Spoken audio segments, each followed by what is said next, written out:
Okay, there are times that you might need to look for an RQ that has already been previously done.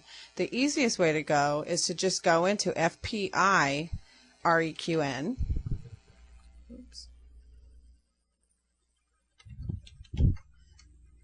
Now this screen is the inquiry screen, so it won't matter if the RQ has been approved or not. You'll be able to look at the RQ either way.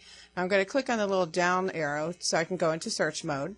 And of course, right away you see that everything is in there. And I don't want to sit here and go through, 3 RQs at a time.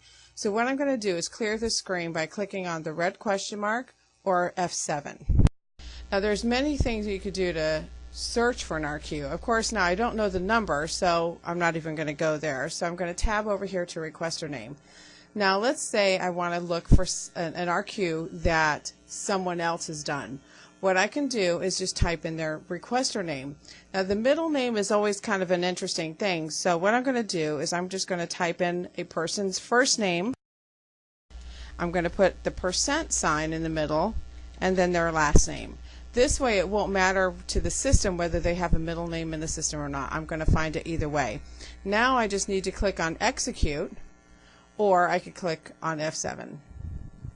Now right away I'm going to get every RQ, in this case, that Carol has ever done.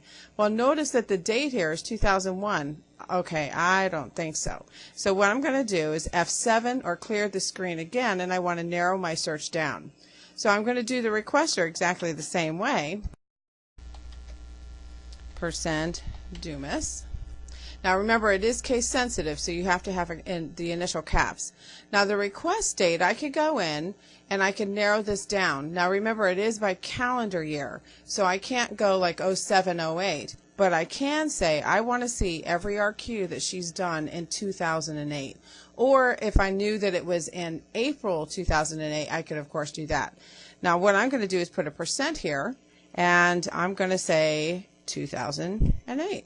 So now when I execute, I'm going to see every RQ that Carol has done in 2008.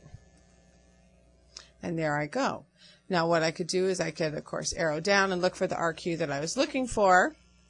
But let's say there's an awful lot there, and I really want to see only the ones maybe that she hasn't, well, let's go with a vendor. I want to see only the ones that she has done for Office Depot, if she's done any. I'm going to clear the screen again. I, of course, have to put in my requester name. Otherwise, I would get one for every single one. I want to put in here my %2008. And now for the vendor, I click in there, and I would have to know the vendor number. So in that case, it's at 00008874. So now when I execute, I get nothing. So right away I can see down here that there is no results. So right now I'm going to go back up here to requester date, and I'm going to change that to 2007. Now when I execute, there's the little RQ that I'm looking for. Now of course I can go in and